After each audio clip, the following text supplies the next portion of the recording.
నమస్తే prime news కు స్వాగతం. ముందుగా హెడ్లైన్స్ చూద్దాం. ఏపీ అసెంబ్లీ సమావేశాలకు సర్వం సిద్ధం. కొత్త సభ్యులతో ప్రమాణ స్వీకారం.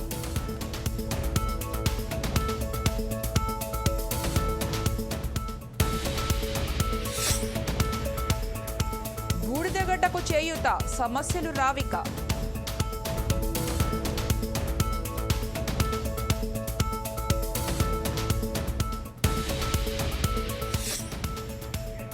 సింగరేణి బంగారు మాగాడి.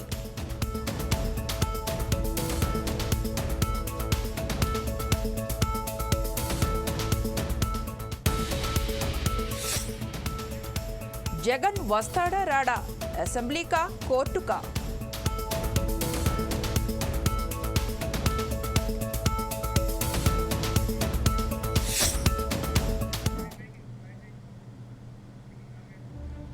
అరవింద్ కేజ్రీవాల్ కు బెయిల్.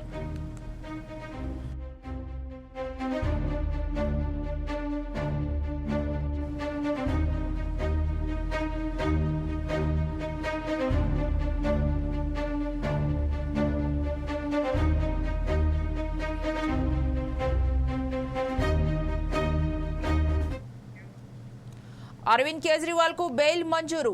ఢిల్లీ లిక్కర్ స్కామ్ కు సంబంధించిన మనీ లాండరింగ్ కేసులో కేజ్రీవాల్ కు బెయిల్. ₹1,00,000 పూచీకత్తుతో బెయిల్ మంజూరు చేసిన Rouse Avenue court.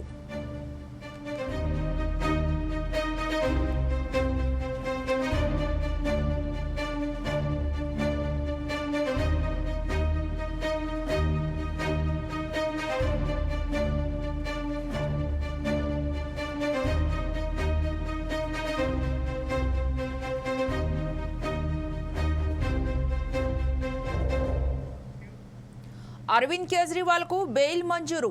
Delhi liquor scam కు సంబంధించిన మనీ లాండరింగ్ కేసులో కేజ్రీవాల్ కు బెయిల్. ₹1,00,000 పూచీకత్తుతో బెయిల్ మంజూరు చేసిన రౌస్ అవెన్యూ కోర్టు.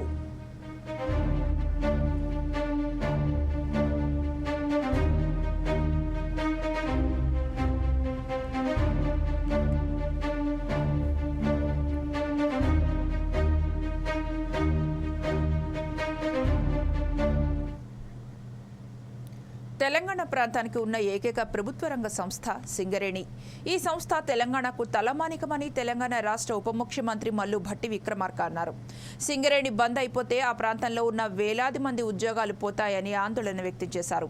ఈ సంస్థ కోసం దేశ ప్రధానమంత్రి కలుస్తామని చెప్పారు. రాష్ట్రంలో ఉన్న అన్ని రాజకీయ పార్టీల వారిని కలుపుకొని ప్రధానిని కలుస్తామని తెలిపారు. ఇన్ని వేల మందికి ఉద్యోగ అవకాశాలు కల్పించేటువంటి సంస్థ, ఇక్కడ పెద్ద ఆదాయాన్ని చేకూర్చేటువంటి సంస్థ, ఈ రాష్ట్రానికే తలమానికంగా ఉన్నటువంటి ప్రభుత్వ రంగ సంస్థ అయినటువంటి సింగరేణికి సంబంధించిన బొగ్గు గనుల పరిస్థితి, సింగరేణి పరిస్థితి రాష్ట్ర ప్రజలకు తెలియాల్సిన అవసరం ఉంది. ఈరోజు రాష్ట్రంలో దాదాపు 40 బొగ్గు గనుల్లో బొగ్గు ఉత్పత్తి జరుగుతూ ఉంది. ఈ బొగ్గు గనులు 40 బొగ్గు గనులు 2032-33 కల్లా దాదాపు 22 బొగ్గు గనులు మూసివేతకు గురవుతాయి. అంటే బొగ్గు అయిపోతుందా? అంటే ఇప్పుడు ఉత్పత్తి అవుతున్నటువంటి 70 మిలియన్ టన్నుల బొగ్గు ఉత్పత్తి 2060 నాటికి 17.28 మిలియన్ టన్నులకి పడిపోతుందనే అంచనాలు కూడా ఉన్నాయి. అంటే ఎంత గణనీయంగా సింగరేణికి సంబంధించిన బొగ్గు బాయిల పరిస్థితి, బొగ్గు ఉత్పత్తి పరిస్థితి ఏంటో మనందరికీ దీని ద్వారా అవగాహన కావాలనేటువంటి ఆలోచనతోనే ఈ లెక్కలు మీకు స్పష్టంగా తెలియజెప్తా ఉన్నాను. అట్లాగే మనందరికీ బొగ్గు ఉత్పత్తి సామర్థ్యాన్ని 2031-32 సంవత్సరం వరకు నిలబెట్టుకోవాలన్నా, కనీసం ఈ కార్యక్రమం సజావుగా జరగాలన్నా సింగరేణి యాజమాన్యం కొత్త బొగ్గు గనుల్ని సంపాదించాల్సిందే. ఇది అనివార్యం. సింగరేణికి బొగ్గు గనులు కేటాయించకుండా ఉద్దేశపూర్వకంగా కుట్ర జరుగుతోందని భరోసా కార్యనిర్వాహక అధ్యక్షుడు కేటీఆర్ ఆరోపించారు. గురువారం తెలంగాణ భవన్లో నిర్వహించిన మీడియా సమావేశంలో ఆయన మాట్లాడారు. 16 ఎంపీ సీట్లు ఇస్తే కేంద్రంలో నిర్ణయాత్మకంగా ఉంటామని కేసీఆర్ చెప్తే వాటితో ఏం చేస్తారని సీఎం రేవంత్ రెడ్డి ఎద్దేవా చేశారని గుర్తు చేశారు. 16 ఎంపీ సీట్లు వచ్చిన తెదేపా విశాఖ ఉక్కు ప్రైవేటీకరణ కాకుండా ఆపగలిగింది. ప్రస్తుతం రాష్ట్రంలో భాజపా కాంగ్రెస్కు చెరో 8 సీట్లు ఉన్నాయి. మరి ఏం చేస్తున్నారని ఆయన ప్రశ్నించారు. అక్కడ నైవెలి లిగ్నైట్ కార్పొరేషన్కు 2 కోల్ బ్లాక్లు, గుజరాత్లో 2 పబ్లిక్ సెక్టర్ అండర్టేకింగ్స్కు 5 కోల్ బ్లాక్లు కేటాయించినారు. ఇది చూసిన తర్వాత భారతీయ జనతా పార్టీ తమిళనాడు శాఖ అధ్యక్షుడు అన్నామలై గారు, ఆయన స్వయంగా ప్రహ్లాద్ జోషి అని ఆనాడు కేంద్ర మంత్రిగా ఉంటే ఆయన దగ్గరికి పరుగున పోయి, అయ్యా మరి అక్కడ గుజరాత్లో చేసినారు, ఒరిస్సాలో చేసినారు, తమిళనాడులో కూడా మరి ఈరోజు మీరు ఏదైతే ఆయన చేసిన ట్వీట్, ఇది ప్రహ్లాద్ జోషి గారు చేశారు ట్వీట్ ఏమని, బీజేపీ అధ్యక్షుడు తమిళనాడు అన్నామలై నా దగ్గరకు వచ్చినారు. ఈ rush to call upon me in Bengaluru with request to exclude 3 lignite mines from auctions in 7th tranche. 3 lignite గనులు తమిళనాడు రాష్ట్రంలోని వాటిని మినహాయించండి వేలంపాట నుంచి అని చెప్పి బీజేపీ రాష్ట్ర అధ్యక్షుడు వచ్చి నన్ను రిక్వెస్ట్ చేస్తే నేను ఆ పని చేసి పెట్టినా అని చెప్పి ఇది ప్రహ్లాద్ జోషి గారు స్వయంగా పెట్టిన ట్వీట్. అంతే ఎందుకు చెప్తా ఉన్నా అంటే ఇక్కడ విషయం చాలా సింపుల్. ఈ డిమాండ్ కొత్తది కాదు మాది. అదేవిధంగా కాంగ్రెస్ పార్టీ బీజేపీ యొక్క నాయకత్వాలు, దేశవ్యాప్తంగా ఉన్న నాయకత్వాలు కూడా వాళ్ళకు కూడా ఈ విషయంలో స్పష్టత ఉంది. ఏమని, అవసరం ఉన్న కాడ, ఇబ్బంది ఉన్న కాడ గతంలో ఇచ్చిన ఉదంతాలు కూడా ఎన్నో ఉన్నాయి. ఇంతకుముందు నేను చెప్పినట్టు చెస్నా ఉదంతంలో కూడా ఒక స్థిరమైన విధానపరమైన నిర్ణయం కూడా అప్పటి కేంద్ర ప్రభుత్వం కూడా తీసుకొని ఉన్నది. ఈ అన్నింటికి మించి ఈ దేశంలో అనుభవాలు ఏంటి అంటే, ఇప్పుడే నేను వైజాగ్ స్టీల్ ప్లాంట్ గురించి చెప్పిన. వైజాగ్ స్టీల్ ప్లాంటు నష్టాల్లో పోయింది కాబట్టి ప్రైవేటీకరిస్తున్నాము అని ఇవాళ కొంతమంది చాలా చక్కగా సన్నాయి నొక్కులు నొక్కుతున్నారు. ఎందుకు పోయింది వైజాగ్ స్టీల్ ప్లాంటు నష్టాల్లోకి అంటే ఇది కారణం. ఎందుకు అంటే బైలదిల్లా అనే ఒక గని ఛత్తీస్గఢ్లో ఉంటుంది. దాన్ని మాకు క్యాప్టివ్ ప్లాంట్ కింద కేటాయించండి అని వైజాగ్ స్టీల్ ప్లాంట్ అడిగితే దాన్ని కేటాయించకుండా దాన్ని అదానీ గారికి ఆక్షన్లో అప్పచెప్పింది కేంద్ర ప్రభుత్వం. ఏమైంది దానివల్ల? వైజాగ్ స్టీల్ ప్లాంటు ఒక గని లేకపోవడం వల్ల, క్యాప్టివ్ గని లేకపోవడం వల్ల, ఎందుకంటే వైజాగ్ దగ్గర ఎక్కడా కూడా దగ్గరలో 100 కిలోమీటర్ల దూరంలో కూడా ఎక్కడా కూడా నిజానికి గనులు లేవు, ఐరన్ ఓర్ మైన్స్ లేవు. Nearest is Bailadila. ఇది మాకు కేటాయించండి, మేము బతుకుతాము, మేము పబ్లిక్ సెక్టర్ అండర్టేకింగు, మా దాంట్లో రిజర్వేషన్లు ఉంటాయి, ఎస్సీ ఎస్టీ పిల్లలకు ఉద్యోగాలు వస్తాయి, పబ్లిక్ సెక్టర్ బలపడితే ప్రభుత్వం బలపడ్డట్టు, దేశం బలపడ్డట్టు, జాతి సంపద పెరిగినట్టు మాకు అలాట్ చేయండి అని నోరు నెత్తి బాదుకున్నా వాళ్ళకు అలాట్ చేయలే. ఆక్షన్లో పాల్గొనండి, తెచ్చుకోండి అని చెప్పిండ్రు. అల్టిమేట్గా ఏమైంది? దాంతో బైలదిల్లా పోయింది, ప్రైవేట్ రంగం. రేపటి అసెంబ్లీ సమావేశాలకు సర్వం సిద్ధం. ఆంధ్రప్రదేశ్ రాష్ట్ర శాసనసభ సమావేశాలు రేపటి నుంచి ప్రారంభం కానున్నాయి. 2 రోజుల పాటు సమావేశాలు జరగనున్నాయి. తొలి రోజు సమావేశాలకు ప్రోటెం స్పీకర్గా సీనియర్ సభ్యుడైన రాజమండ్రి రూరల్ ఎమ్మెల్యే గోరంట్ల బుచ్చయ్య చౌదరిని గవర్నర్ నియమించారు. కొత్తగా ఎన్నికైన సభ్యులతో ఆయన ప్రమాణ స్వీకారం చేయిస్తారు. ఈ రోజు ప్రోటెం స్పీకర్గా గోరంట్లతో గవర్నర్ ప్రమాణం చేయిస్తారు.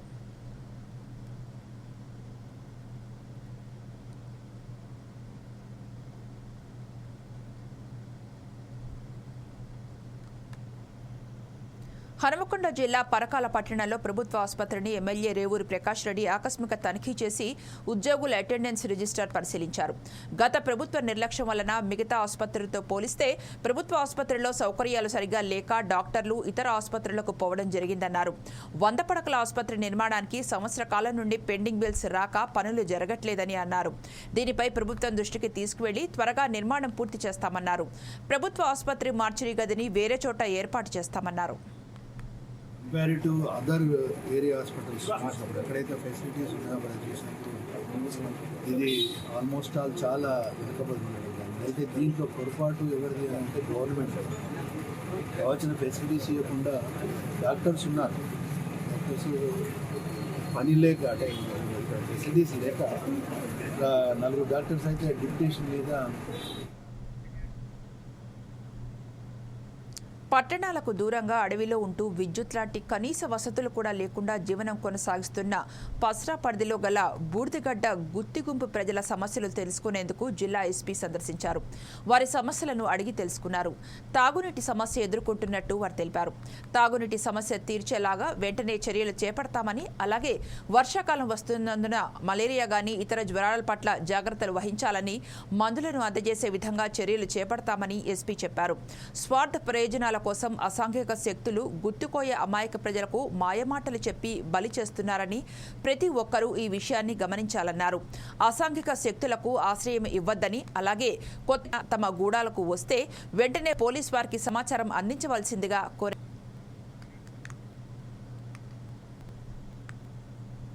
ఉమ్మడి ఖమ్మం జిల్లా వ్యాపార పాఠశాలలు ప్రారంభమయ్యాయి. రాష్ట్ర ప్రభుత్వం ప్రభుత్వ పాఠశాలల్లో విద్యార్థులకు అన్ని సదుపాయాలు కల్పిస్తున్నాయి. మరోవైపు ఫీజులు వస్తున్న ప్రైవేట్ స్కూళ్లపై కఠిన చర్యలు తీసుకుంటామని అంటున్న ఖమ్మం విద్యాశాఖ అధికారి సోమశేఖర శర్మతో మా ఖమ్మం ప్రతినిధి ఫేస్ టు ఫేస్. ప్రారంభమవుతున్న నేపథ్యంలో ఉమ్మడి ఖమ్మం జిల్లాలోని విద్యార్థులు కూడా బడిపడబట్టారు. ఈ నేపథ్యంలో అసలు ఉమ్మడి ఖమ్మం జిల్లాలో ప్రభుత్వ మరియు ప్రైవేట్ పాఠశాలలో ఏ విధంగా ఉంది, అదేవిధంగా ప్రభుత్వ పాఠశాలలో విద్యార్థులు ఏ విధంగా వెళ్తున్నారు, ప్రైవేట్ పాఠశాలలో కూడా దీనికి సంబంధించి విద్యార్థులు ఎక్కువ అధిక ఫీజులు తీసుకుంటున్న ఒక ఆరోపణలు వినిపిస్తున్నాయి. ఈ నేపథ్యంలో అసలు జిల్లాలో ఏ విధంగా ఉంది తెలుసుకోవడానికి మనతో పాటు జిల్లా విద్యా అధికారి సోమశేఖర్ శర్మ సార్ మనతో పాటు ఉన్నారు. వాళ్ళని తెలుస్తున్నాం. సార్ చెప్పండి సార్, ప్రధానంగా ఈ సంవత్సరం ప్రభుత్వ పాఠశాలలో స్కూళ్ళలో ఏర్పాట్లు ఎలా ఉన్నాయి, విద్యార్థులు ఎలా వెళ్తున్నారు సార్ ఆ స్కూళ్ళకి?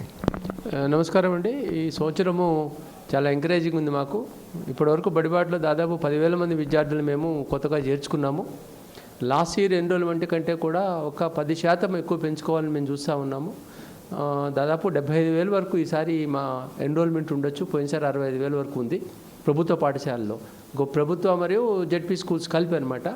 కాబట్టి కంపల్సరీగా ఈ సంవత్సరం మేము చేపట్టిన కార్యక్రమాలు జిల్లా కలెక్టర్ గారి వారి యొక్క చొరవ కారణంగా ఈ సంవత్సరం ఎన్రోల్మెంట్ పెరుగుతుంది. అది కాకుండా మేము చేపట్టిన ముఖ్యమైన కార్యక్రమాలు రీఓపెనింగ్ రోజునే మనము దుస్తులు అందించడం, రీఓపెనింగ్ రోజే పాఠ్యపుస్తకాలు అందించడము, అమ్మ ఆదర్శ పాఠశాల కమిటీల ద్వారా పాఠశాలన్నిటికి కూడా మరమ్మతులు చేసి ఒక నూతన జవసత్వాలు తీసుకురావటం, అదేవిధంగా ప్రతి పాఠశాలలో కూడా ఇంగ్లీష్ మీడియం ఓపెన్ చేయడం, ఇవన్నీ కూడా మాకు అనుకూలంగా మారుతున్నాయి. పేరెంట్స్ని కన్విన్స్ చేస్తున్నాం.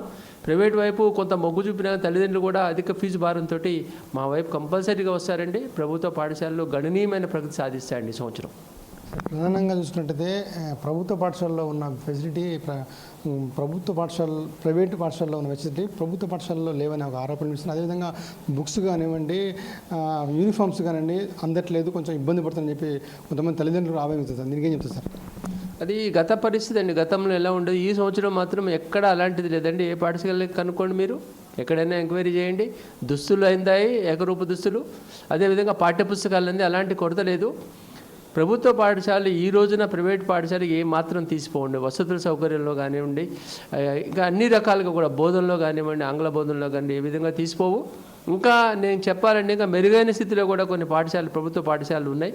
ఎప్పటికి కూడా మాకు ప్రైవేట్ పాఠశాలలు మాకేం కాంపిటీషన్ కాదు, మేము దాని మీద పోటీగా భావించట్లేదు. కానీ మేము ప్రయత్నం చేసేది ఏంటంటే తల్లిదండ్రులు ఒప్పించి ఉచిత విద్య వైపు తల్లిదండ్రులు కూడా మొగ్గు చూపే విధంగా మేము చేస్తూ ఉన్నాం. మా పాఠశాలలో మంచి విద్యను అందించడానికి మేము ప్రయత్నం చేస్తూ ఉన్నాం. సార్, స్టడీ విషయంలో బయట ప్రైవేట్ పాఠశాలలో ఎక్కువ చెప్తున్నారని, ప్రభుత్వ పాఠశాలలో ఆల్రెడీ బీఈడీ పెద్ద పెద్ద చదువుతున్న టీచర్స్ ఉన్నారు కాబట్టి దీని మీద విద్యార్థులకి ఇంకా మెరుగైన విద్య కోసం ఎలాంటి ఏర్పాటు చేస్తారు? అంటే మా పాఠశాలల్లో జరిగేది ఒక మంచి బోధన అండి. ఆరోగ్యవంతమైన వాతావరణంలో చేస్తాము. ప్రభుత్వ నిబంధనల ప్రకారం హాలిడేస్ ఇవ్వటము, వాళ్ళకి ఎంత చెప్పాలో అంతే చెప్తాండి. ఒత్తిడి లేని విద్య అందజేస్తూ ఉన్నాము. Okay, thank you sir. మొత్తం చూసినట్టయితే ప్రభుత్వ మరియు ప్రైవేట్ పాఠశాల విద్యులుగా అందించే విద్యలో నాణ్యమైన ప్రత్యేకంగా పాఠశాలలో పుస్తకాల విషయంలో కానీ, టైల్ విషయంలో కానీ, ఫీజుల విషయంలో కానీ అధికంగా తీసుకుంటే మనం ఊహించలేదు. ఎటువంటి వారైనా సరే వాటి మీద కఠిన చర్యలు తీసుకుంటామని చెప్పి కూడా డిఓ గారు చెప్తున్నారు. అదేవిధంగా ప్రభుత్వ అంటే ప్రైవేట్ పాఠశాలలో కాకుండా ప్రభుత్వ పాఠశాలలో కూడా నాణ్యమైన విద్య అందిస్తున్నారని, ఇటు విద్యార్థులకు కూడా అన్ని సదుపాయాలు కల్పిస్తున్నామని, దీని ద్వారా ఎన్జిఓ నుంచి అనేక ఫండ్స్ వస్తున్నాయని చెప్పి చెప్తున్నారు. రాబోయే రోజుల్లో కూడా ప్రభుత్వ పాఠశాలలకే ఎక్కువ మొగ్గు చూపుతున్నారు. ప్రతి ఒక్కరు కూడా వచ్చి అక్కడ విద్యను అందించాలని కూడా డిఓ సోమశేఖర్ శర్మ చెప్తారు. మొత్తానికైతే ఉమ్మడి ఖమ్మం జిల్లాలో మాత్రం ప్రభుత్వ ప్రైవేట్ పాఠశాలలు మాత్రం ఎటువంటి ఇబ్బంది లేక సజావుగా కొనసాగుతున్నాయని కూడా చెప్తున్న పరిస్థితి. మొత్తానికి ఇది తాజా పరిస్థితి. కెమెరామెన్ సతీష్తో గోవింద్, 4 Sides TV ఖమ్మం నుంచి. నీట్ ప్రవేశ పరీక్షలలో జరిగిన అవకతవకలపై న్యాయ విచారణ జరిపించాలని ఖమ్మంలో సిపిఎం ఆధ్వర్యంలో ఆందోళన చేపట్టారు. సుందరయ్య భవన్ నుండి సరిత క్లినిక్ సెంటర్ వరకు నిరసన ప్రదర్శన నిర్వహించారు. మోడీ ప్రభుత్వానికి వ్యతిరేకంగా నినాదాలు చేశారు. నీట్ పరీక్షను రద్దు చేసి మళ్లీ నిర్వహించాలన్నారు. లక్షలాది మంది విద్యార్థుల జీవితాలతో చెలగాటమాడుతున్న ఎన్టీఏను రద్దు చేయాలని డిమాండ్ చేశారు. నీట్ పరీక్షల్లో జరిగిన అవకతవకలపై సుప్రీంకోర్టు జడ్జితో విచారణ చేసి బాధ్యులను కఠినంగా శిక్షించాలన్నారు. ఈ కార్యక్రమంలో సిపిఎం పార్టీ శ్రేణులు, ఎస్ఎఫ్ఐ విద్యార్థి సంఘాల నాయకులు, మహిళా సంఘాల నాయకులు పాల్గొన్నారు.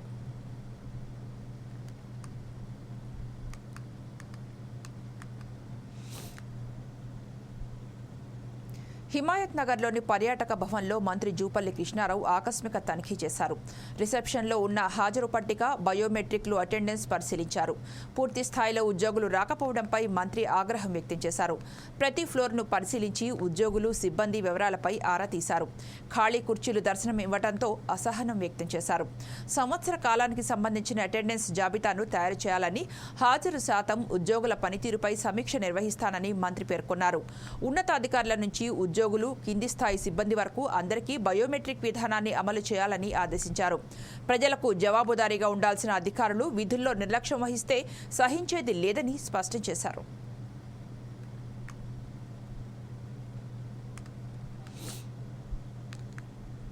శ్రీకాకుళంలో ఎస్ఎఫ్ఐ ఆధ్వర్యంలో విద్యార్థులు భారీ నిరసన ర్యాలీ చేపట్టారు.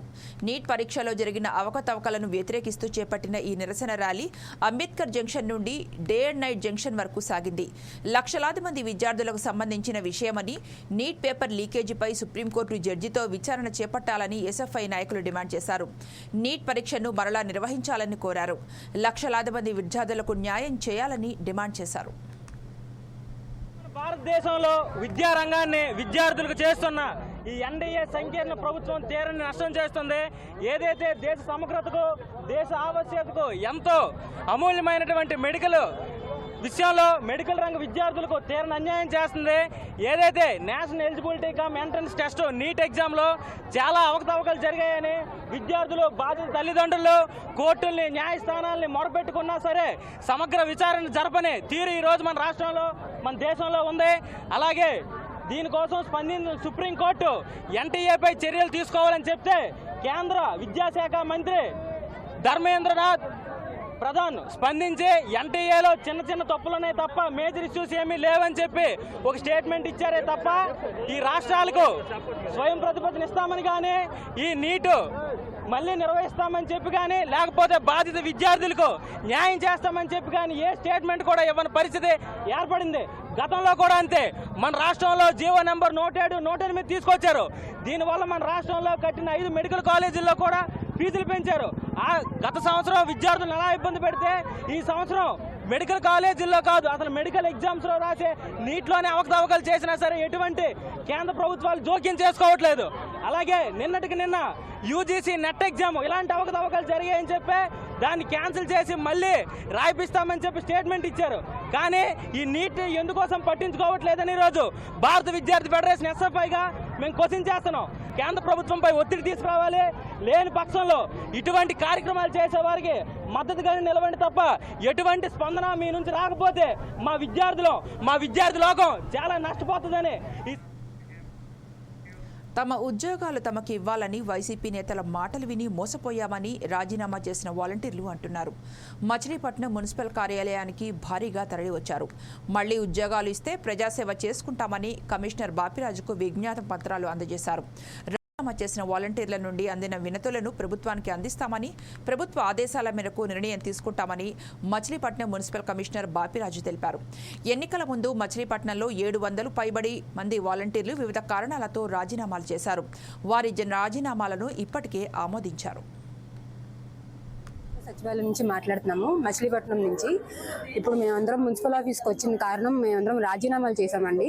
దానికి కారణం మాకు వచ్చే ప్రభుత్వంలో మళ్ళీ మీకు ఉద్యోగాలు ఇస్తాము అని చెప్పడం వల్ల ఆ రాజీనామా చేయక ముందు మాకు ఆ విషయం తెలియదు. వచ్చే ప్రభుత్వం కూడా మాకు మళ్ళీ ఉద్యోగాలు ఇస్తారు అని మాకు ఆ విషయం చెప్పలేదు. ఇప్పుడు మళ్ళీ మా ఉద్యోగాలు మేము మళ్ళీ కావాలని మేము అనుకుంటున్నాము. ఉన్న ప్రభుత్వం కూడా దయించి మా మీద మళ్ళీ మా ఉద్యోగాలు మాకు తిరిగి తీసుకోవాలని మేము కోరుకుంటున్నాము. నేను రాజీనామా చేశానని చెప్పేసి అందరూ అన్నారు. నేను రాజీనామా అయితే చేయలేదండి. విజయవాడ మా పెద్దమ్మ గారు చనిపోతే ఆ రోజున నేను అటు వెళ్ళాల్సి వచ్చింది. అయినా సరే ఆ రోజున నాకు తెలియకుండా నా యొక్క ఇది రాజీనామా లెటర్ అనేది సార్కి కమిషనర్కి ఇవ్వడం జరిగింది. అప్పుడు నేను అడిగిన తర్వాత నేను లేను కదా, నాకు ఎట్టా ఇచ్చారని అడిగితే లేదు అందరితో పాటు మీది ఇచ్చేసాను అని చెప్పేసి అన్నారు. సరేలే ఎందుకు వచ్చింది మళ్ళీ గొడవ చేస్తాం మళ్ళీ ఏమైనా చేస్తారని చెప్పే భయంతో నేను ఇప్పటిదాకా ఏం మాట్లాడలేదండి. అది తెలియదండి. మామూలుగా అందరినీ అడిగితే నా రాజీనామా కూడా యాక్సెప్ట్ అయిపోయిందని చెప్పేసి అడ్మిన్ గారు కూడా అన్నారు. అడ్మిన్ గారు చెప్పారండి నాకు చేయమన్నారండి. కాకపోతే ఆ రోజు నేను మా పెద్దమ్మ గారు చనిపోయారని చెప్పేసి నేను విజయవాడ వెళ్ళాను. మా పెద్దమ్మ గారు చనిపోవడం మూలంగా విజయవాడ వెళ్తే తర్వాత నాది ఆల్రెడీ రాజీనామా ఇదైపోయింది, యాక్సెప్ట్ అయిపోయింది అది అని చెప్పేసి వచ్చింది. ఇప్పుడు మళ్ళీ మా ఉద్యోగాలు కావాలండి. ఈ రోజుని పెద్ద ఎత్తున ఎవరైతే రాజీనామా చేశారో రాజీనామా చేసినటువంటి వాలంటీర్స్ అందరూ కూడా ఈ రోజున వచ్చి వారి యొక్క రిప్రజెంటేషన్స్ దరఖాస్తులు ఇవ్వడం జరిగింది. అందులో భాగంగానే వారిని మళ్ళీ తిరిగి విధుల్లోకి తీసుకోమని చెప్పేసి అడుగుచూ వాళ్ళు దరఖాస్తులు చేసుకున్నారు. గతంలో వాళ్ళు ఏ కారణాలు రీత్యా రాజీనామా చేశారు అనేటువంటిది ఎవరికి వారి యొక్క రీజన్స్ రాసుకుంటూ దరఖాస్తులు సమర్పించారు. ఒరిజినల్గా మనకు 823 మంది టోటల్గా వాలంటీర్స్ ఉన్నారు. 780+ రాజీనామా చేశారు. ఇంకా నాకు తెలిసి ఫైనల్గా మిగిలింది కొంచెం 30 to 40 మెంబర్స్ మాత్రమే వాలంటీర్స్ మన దగ్గర ప్రస్తుతం విధుల్లో కొనసాగుతున్నారు. అప్పట్లో ఇచ్చినటువంటి రాజీనామాలు ఆమోదించి గవర్నమెంట్కి పంపించడం కూడా జరిగింది. అదేవిధంగా ఇప్పుడు మళ్ళీ అది ఆమోదం జరిగింది. ఆమోదం చేసి గవర్నమెంట్ మేడ్చల్లో పట్టపగలు నగల షాపులో చోరీకి యత్నం జరిగింది. బుర్కాలో వచ్చిన నిందితుడు షాపు యజమానిని కత్తులతో గాయాలు చేసి బెదిరించి దోచుకునే ప్రయత్నం చేశాడు. యజమాని అరవడంతో పరారయ్యాడు. దొంగతనానికి 2 దుండగులు వచ్చారు. బైక్పై పరారయ్యారు. బైక్ నెంబర్ ఆధారంగా పోలీసులు దుండగులను పట్టుకునే అవకాశం ఉంది.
వైసీపీ ప్రభుత్వ హయాంలో నిర్లక్ష్యానికి గురైన టిట్కో ఇళ్లను 6 నెలల్లో పూర్తి చేసి ఇస్తామని భీమిలి ఎమ్మెల్యే గంటా శ్రీనివాసరావు తెలిపారు.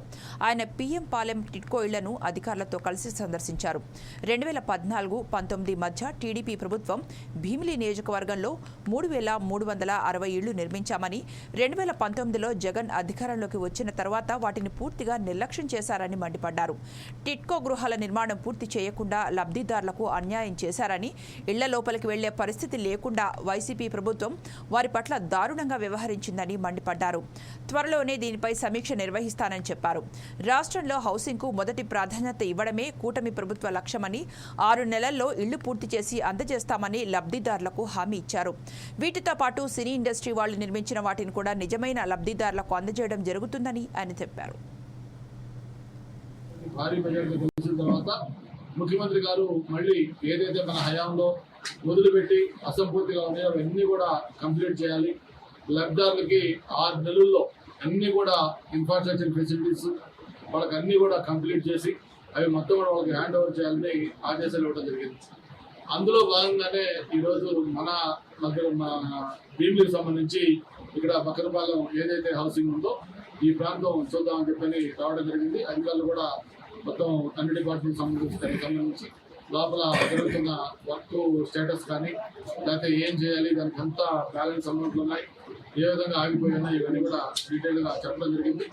ఒక 2-3 రోజుల్లోనే మంత్రులందరూ కూడా బాధ్యత తీసుకున్నారు కాబట్టి మళ్ళీ ఒకసారి డిస్ట్రిక్ట్ లెవెల్ మీటింగ్ కూడా దీని మీద పెట్టాలనుకుంటాం. జీఎంసీ, కమిషనర్, జిల్లా కలెక్టరు, అలాగే హౌసింగ్ పీడీ అందరితో కూడా కలిపి ఇవన్నీ ఒక మీటింగ్ పెట్టి దీనికి ఒక యాక్షన్ ప్లాన్ కూడా తయారు చేయబోతాం. దీంట్లో ప్రధానంగా మనకు వస్తున్న కంప్లైంట్ కూడా హౌస్ అలొకేషన్. అది కూడా గతంలో వేరియస్ రీజన్స్ తోటి కొన్ని చోట్ల కొంత కాంట్రవర్సీలు కూడా అయ్యాయి. ఇప్పుడు నాకు వచ్చినప్పుడు కూడా పబ్లిక్ వాళ్ళు మాకు అక్కడ హౌసింగ్ అలాట్ చేశారు సార్, మమ్మల్ని వెళ్తాడు లోపలికి అవాయిడ్ చేయట్లేదు అని చెప్పి వాళ్ళు కూడా కొంచెం చెప్పడం జరిగింది. అంటే ఎక్కడైతే ఆ హౌసెస్ కన్స్ట్రక్ట్ చేశారో స్థానికంగా చుట్టుపక్కల ఎలిజిబిలిటీ ఉండి హౌసెస్ రాని వాళ్ళు న్యాచురల్గా వాళ్ళు కూడా వాళ్ళు చేస్తారు. ఎందుకంటే వాళ్ళ ప్రాంతంలో వాళ్ళ భూముల దగ్గర ఇల్లు కట్టినప్పుడు వాళ్ళకి హౌసెస్ కావాలని వాళ్ళు కోరుకోవడం సహజం. అటువంటి వాళ్ళు కాకుండా కొన్ని కారణాల వల్ల ఆ రోజు ఎక్కడో వేరే నియోజకవర్గాల్లోనో లేకపోతే ఇంకెక్కడో వాళ్ళకి కూడా తెచ్చి ఆ ఇల్లు ఇవ్వడం తోటి కొంత వివాదాస్పదం కూడా అయింది. అవన్నీ కూడా మళ్ళీ ఒకసారి అధికారులతో కూర్చొని మొత్తం సిటీ ఎమ్మెల్యేలందరూ కూడా కూర్చొని ఈ అలొకేషన్లో ఎక్కడెక్కడ ఏమేమి ఇబ్బందులు లేకుండా ఇవన్నీ కూడా స్ఫూర్తిగా కంప్లీట్ చేస్తున్నది కూడా ఒక యాక్షన్ ప్లాన్ తయారు చేస్తామని కూడా మరొకసారి తెలియజేసుకుంటూ, వీటితో పాటు హుదూద్ సంబంధించి కూడా ఆ రోజు ఫిలిం సొసైటీ వాళ్ళు ఇట్లా చాలా మంది వాలంటీర్ ఆర్గనైజేషన్ వాళ్ళు అలాగే హుదూద్ సపరేట్గా హౌసెస్ ఇవన్నీ కూడా చాలా. గోల్కొండ, సికింద్రాబాద్, లాల్ దర్వాజా దేవాలయాల కమిటీ సభ్యులు ముఖ్యమంత్రి రేవంత్ రెడ్డిని కలిశారు. ఆషాఢమాసం బోనాల నేపథ్యంలో ముఖ్యమంత్రికి ఆహ్వానం అందించారు. ఈ సందర్భంగా ముఖ్యమంత్రి రేవంత్ రెడ్డికి ఆశీర్వచనం అందించారు.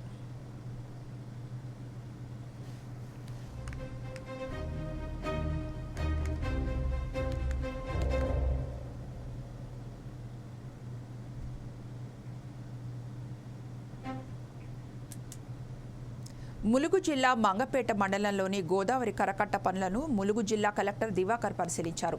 వర్షాకాలం వస్తే గోదావరి పొంగి కరకట్ట మీద నుండి నీరు గ్రామానికి రావడమే కాకుండా కరకట్ట తెగిపోవడం వల్ల ప్రమాదం పొంచి ఉన్న నేపథ్యంలో జిల్లా కలెక్టర్ కరకట్ట పనులను పరిశీలించడం జరిగింది.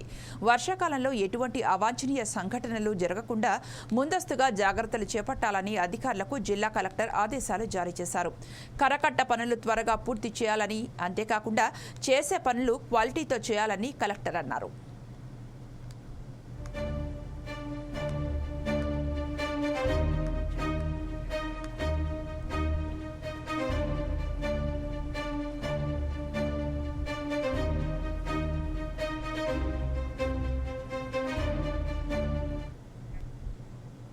ఇక ఇవి బులెటిన్ అప్డేట్స్. నమస్తే.